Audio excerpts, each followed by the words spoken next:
I have recorded this video once before, but the mic wasn't working, so I'm recording it now, and I hope the mic is okay. I'm not gonna check it because I have somewhere to go, and I have to do this within 10 minutes. Welcome back to me watching about over 200 movies this year. This is week number 2, and I'm doing 5 movies this week because I can, and I didn't have time to record a video after each one, so I'm doing this all in one. And I'm doing all three weekly challenges now: the Podcast Macabre Horror Challenge, the official Hater Club Movie Challenge, and the Criterion Challenge. For the first time, all of these movies I did not pirate because one of them was public domain, one of them was on Amazon Prime, and three of them were on Netflix. And so I did not pirate it this time, which is very good me, good job me. And so yeah, for the Podcast Macabre Horror Challenge, I watched the original 1922 Nosferatu. It is the second week. Technically, the first week is from 2025. I should watch a movie from 2025, but the year just started, so I'm putting that aside. I mean, I could watch The Wolfman, but I'm saving it up for Guillermo del Toro's Frankenstein. So yeah, I'm saving it up for that. And so we're at the second week already. I skipped that week. And the second week is a film from the 1920s, which I have not yet seen. And so I picked Nosferatu. Now, a film from the 1920s I haven't seen. There's a lot of those. The only movies I've watched from those period is the Charlie Chaplin and Buster Keaton movies that I watched when I was like 7 on YouTube because I was bored. And I really love those. So this is like my first narrative silent movie from that era. And I'm a big horror guy, but I haven't seen enough horror movies uh, to be satisfied in calling myself an actual horror guy. And so that's why I joined this challenge in the first place, to expand my horror knowledge. And so yeah, Nosferatu. Nosferatu is one of those like a big. Is one of those like textbook horror movies. Like it's part of the history of not only cinema and not only horror, but the history of cinema. It's like you have to watch it. And so yeah, I'm glad I finally watched it just for that reason alone. And but I really loved Nosferatu. Now I'm a big vampire guy. This list alone has two Nosferatus and two Draculas, and I'm excited to watch the Robert Eggers Nosferatu, which is coming out next month here in the Philippines. We're getting it on a February. Fucking bullshit. So yeah, this is gonna be a big Nosferatu vampire year for me. And I really love Bram Stoker's Dracula, which I think I have it here actually. Yeah, it's over here on the pile of books behind my laptop. And so yeah, and I really loved how Nosferatu looked. Like this was definitely a time where motion pictures, pictures in motion, and that's definitely what this is. It felt like pictures in motion, in that like the camera didn't really move. It was like a single shot, and then it moved, and the camera never moved. Like only the actors and the elements in the scene moved. And now that might sound like a criticism, but I think I think it really shines here. I'm reminded of the ending of The Fablemans when John Ford, played by David Lynch, who at the time of recording I just found out died. R.I.P. David Lynch. You were a really great artist, and the world is a much lonelier place without your creative spark going around and making us laugh and making us just inspired. Uh, just have this passion of art. So yeah, R.I.P. David Lynch. But it reminded me of the ending in The Fablemans, where John Ford, played by um, David Lynch, was giving film advice to a young Steven Spielberg, and he made him point and analyze the painting and how the painting's composition, and that was his advice for filmmaking. And I think that really shines through here in Nosferatu, because every single shot in this movie uh, is filmed like it was with the intention of making paintings move. Like the composition was very striking, everything felt very intentional. And so, yeah, I really loved looking at this. I mean, the iconography speaks for itself. There's, the famous scenes with Count Orlok and his shadow. There's this one scene in particular that really impressed me, with the shadow of his arm grabbing onto the dress of Ellen and then pulling, and then she reacted. Like, I was really impressed to see that in a 102-year-old movie, and it's just like, that seems like a shot that could be made today. Um, it was very impressive to see that, especially considering how old it is and the time it came from. But like, yeah, Overall, though, I like this movie. I really like this movie, but I think I appreciate it more than I liked it. I was in a really, I guess I just wasn't in the mood or something. It took me like a while to finish it, but I feel like maybe if I watch it with friends or maybe if I watch it in the right mood, this would definitely go up. But again, I'm a big Dracula guy, so obviously I see the sauce in there, and I especially like Nosferatu in particular. That amazing, amazing character design. I see a lot of potential in that, which is very good because the Werner Herzog and uh, Robert Eggers remakes are on my to watch list this year. So like yeah, go and watch Nosferatu. It's free on YouTube. Next is the second week of the official Hater Club movie challenge. The second week's prompt is Trent Reznor and Atticus Ross week. For those who don't know, Trent Reznor is a singer from the Nine Inch Nails, and ever since and for the past 2 decades, 15 years, something like that, he's been primarily his career has been doing film scores, and it's very timely because as of recording, they won the Golden Globe for Best Score, and I think they're the front runners for the Oscars for the best musical score in a film for their work in Challengers, which is really great because the score in Challengers is really incredible and it's unexpectedly uh, like I really loved it. It's well deserved. It's such an unexpected blend of genres.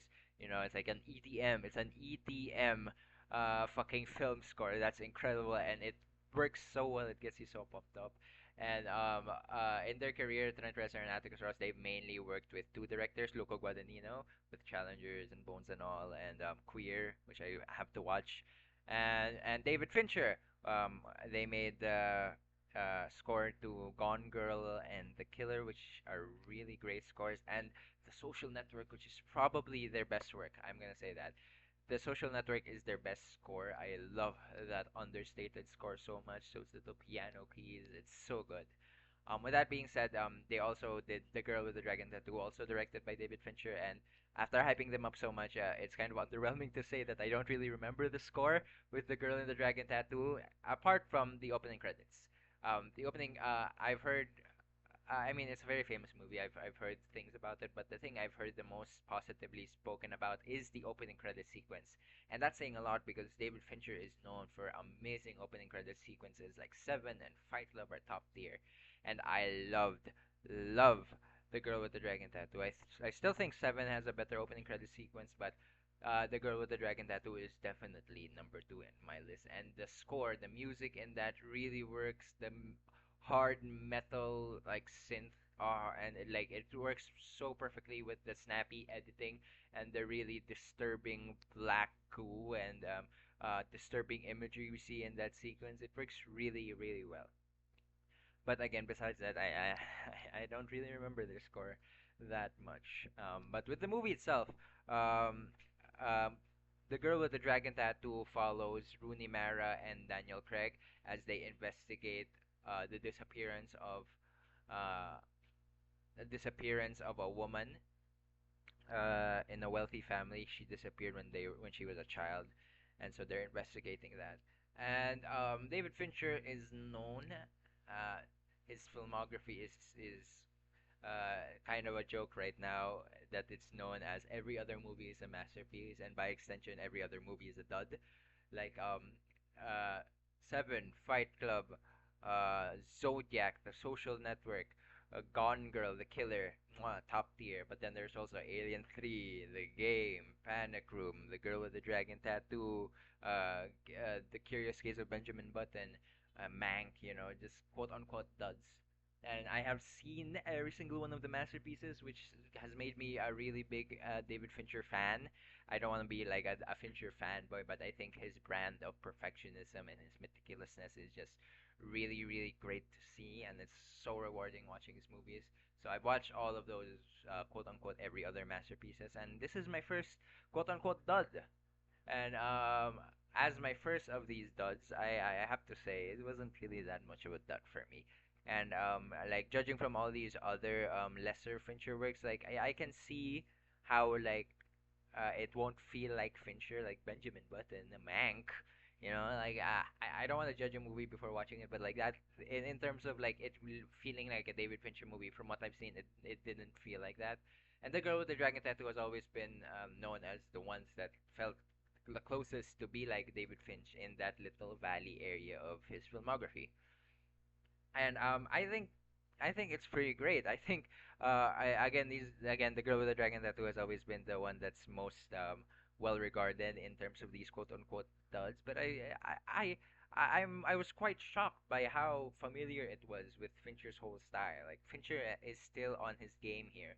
He has not faltered on any level, and it's still firing off at all levels, and his perfectionism and his attention to detail is all there. Like it's so polished. I'd be very shocked if there was a single deleted scene because this feels like it's a movie that's polished from top to bottom, and it's just as riveting as such as meticulously edited and like snappy and engaging and disturbing as Fincher's all other movies, and it touches on a lot of the same themes, and trigger warning for those who want to see this. There's a lot of SK and a lot of disturbing imagery surrounding that, so you've been warned.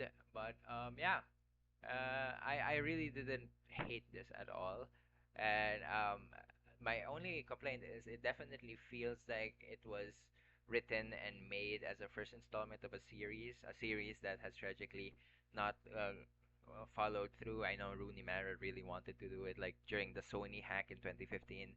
A bunch of her emails to the Sony people were leaked about her just basically pestering them to make it a series, but it never happened. There was a sequel, the girl with the spider's web or something like that. I don't know. They recast Rooney Mara with Claire Foy, and they also recasted Daniel Craig. And I couldn't think of like I haven't heard a lot of it, and what I've heard is bad things. And so yeah, that's very sad. There's also uh a trilogy of adaptations from Sweden before this in 2009, and it was compiled as a six-episode miniseries, which I'm actually really interested in watching, so I might check that out. But like, yeah, it's a pretty good movie. Daniel Craig is really good in it. I've grown to really be a fan of Daniel Craig, especially when he's not playing James Bond, and I love him as James Bond. But like seeing him in Layer Cake, seeing him here, seeing him in Logan Lucky and the Knives Out movies, and apparently he's really good in Queer, which I will check out. So like I've grown to be a really great fan of Daniel Craig, and I'm excited to see more from him. So yeah, check that out. The Girl with the Dragon Tattoo. If you want a disturbing thriller that, yeah, disturbing thriller that is like polished from top to bottom. Like not a single blemish you can find that isn't intentional. So like yeah, next, finally, a trilogy of movies, the Infernal Affairs movies. This is for the Criterion Challenge. The prompt for the second week was watch a movie the year you were born. I was born in 2003, and Infernal Affairs 2 and 3 came out in the year of 2003. So I thought I've always wanted to watch these movies, and obviously I had to watch the first one before watching the second and third one, and so I did that. And so I'm just gonna go through them real quick. I love The Departed, which is the American remake of the first Infernal Affairs movie, directed by Martin Scorsese. I watched it in my big Martin Scorsese marathon during the pandemic, and I really, really enjoyed it. I really loved it, and so and it like the plot. Just the plot inherently to me seems like such a gold mine. Like this is just built for tension, for intrigue, for paranoid thriller, and I really really loved it. And so ever since I watched it, I wanted to see the original ones because I was a really big fan of Hong Kong cinema. I lived in the Philippines, and so like watching Hong Kong action movies, like we all, especially here in Southeast Asia, I guess it's a tradition to have seen a good chunk of those at like dubbed in our languages at cable TV, and so yeah, this has been a blind spot for me though, in terms of me watching Hong Kong action, and so yeah, I wanted to watch it for the first. For those who don't know, if you have seen The Departed, it pretty much goes the same way. In the Infernal Affairs movies follow two sets of moles. A mole in the mob planted by the Hong Kong police, and a mole in the Hong Kong police planted by the mob. And so what comes with that is the whole intrigue and paranoia and thriller trying to figure out who the other one is, who the mole is, this whole double life thing, everything that comes with being a mole story. And so yeah, and again, if you've seen The Departed, the first movie is pretty much The Departed. The fates that these characters end up in The Departed are the same fates that the characters in Infernal Affairs end up in. So like if you, but with that being said, I still found it a really fun time, and it was so gripping to me. And again, like I said, I think this story is just inherently a gold mine for engaging work, engaging stories. It's just you can't go wrong with it. I think, and yeah, and that's uh again, I have the exact same enjoyment watching Infernal Affairs as I did with The Departed. I think I like The Departed a little bit more. There's this video by Every Frame a Painting where he goes about the silence in Scorsese movies, and he uses an example from The Departed and compared it to the original Infernal Affairs, where it's the same scene except Scorsese plays it in complete silence, whereas the Hong Kong original has like this throbbing music and swooping camera, which is like, that's the whole thing with Hong Kong action. It's the flourishes like that are a ton of fun. Like they're very charming. They're very again, they're a lot of fun. But I guess for me, I think the subtlety, especially in a story like this, the subtlety really goes a long way in aiding in this type of story. But again, this type of story is fucking batshit insane in the first place, so I don't mind. It doesn't detract that much. I guess it's just a case of personal taste. But like, yeah, and that goes with these movies. Like, it has a tendency when a character reappears, who appeared first in a earlier scene. When they reappear, the movies tend to play a flashback immediately showing where they were, and it's like I you can trust the audience to recognize that person. So yeah, it's like but again, it doesn't detract that much, and it's a Hong Kong action movie. You have to expect these types of things, and they're fun. They're fun. They're goofy and they're fun, and I love how glossy they are. But like, yeah, the Infernal Affairs one, I like it a little less than The Departed, but it's still the same story. I really loved it. Infernal Affairs 2 is a sneaky little prequel. I did not know this, and I think it does what a lot of really good prequels do. This may be my favorite one of the trilogy. A lot of prequels fall into the trap of having no stakes because, of course, in the benefit of the hindsight, you know how the original story goes, so you know how these characters are gonna end up. So why should you feel invested? But what Infernal Affairs does is what a lot of the good prequels do, like Red Dead Redemption 2 and Better Call Saul, where it recontextualizes not only the original, but the benefit of hindsight doesn't bring about a lack of stakes, but instead brings about tragedy. Like you feel bad because you know what's gonna happen to these characters, and the characters you haven't seen before, you feel intrigue, you feel mystery surrounding them on how they're gonna play into the puzzle. And so it does that in a really good way. Both characters are played by their younger version of themselves, who also play them in the original movie and in the third movie in flashbacks. This is a lot of time jumping. This is a time jumpy movie. But like, yeah, and they're the only ones played by younger actors that play the younger versions of themselves. Everyone else plays the same character, which is very funny. But like, yeah, it's a very good prequel. If I have one complaint, the actor playing Tony Young's character does not feel like Tony Young to me. The other actor feels exactly like a younger version of the original character. But yeah, I guess I just didn't buy it that much. It isn't enough to ruin the movie, but it definitely I noticed it. I noticed it that like you don't feel like the same character a bit.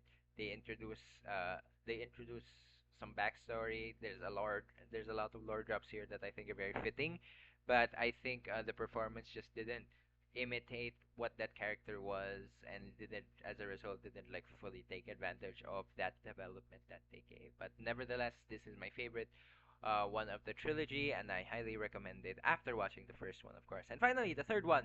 The third one is my least favorite, but it's one of those movies that I feel like if I rewatch them, I did not watch these movies in succession with each other. Like I watched them in gaps between days, which I think is a bad idea. I feel like this is a Lord of the Rings situation where watching them one after the other is very rewarding. And if I do something like that, I have a feeling that the third movie might be my favorite, might change from being my least favorite to my favorite of this trilogy, because this is the real sequel, and I'm not gonna delve into it because I don't want to spoil the first one, and the repercussions of the events on the first one. And there's a lot of psychological thriller type shit here, like a lot of mind fuckery. It does time jumps a lot. There's a lot of hallucinations, and it deals with the same themes of guilt and redemption and retribution and running away from your fate and all that kind of stuff. And that all three movies play into the whole double life thing. Like I said, this whole concept is just a gold mine for potential. And watching this third movie, it feels like watching the last season of Breaking Bad and Better Call Saul. I mentioned that again, where like the consequences of the actions of the previous story just come crumbling in, and you just watch this empire fall apart, and all you can do is watch it unravel because you know exactly where this has to go. This can only end one way, and so it's very satisfying in that. But again, like I guess it's a bit more predictable, and I get again. Some of the time jumps and the mind fuckery, and like maybe again I wasn't in the best mood, and if I watch them all in quick succession, I might appreciate it more, but now I appreciate the effort more than the execution. But I think again that can change. But I still very much loved it. I love these movies. These are such great movies, and it's such a treat to watch them. And with that, like with this and The Departed, I've seen all these movies except there's one South Korean remake that I can't find anywhere, and I've heard bad things about. But I'll check it out if I find it. And so yeah, my ranking of those movies is 2, 1, and 3. And watch them all on Netflix. Infernal Affairs 2 and 3 are also on Disney Plus, but Infernal Affairs 1 is not, at least here in the Philippines. And so yeah. Oh god, this is the second time I've recorded this video. I really hope the audio picks up, and it's longer, which it didn't feel like I recorded longer. But like yeah, goodbye. I'm gonna take a shower. I have to go on a date.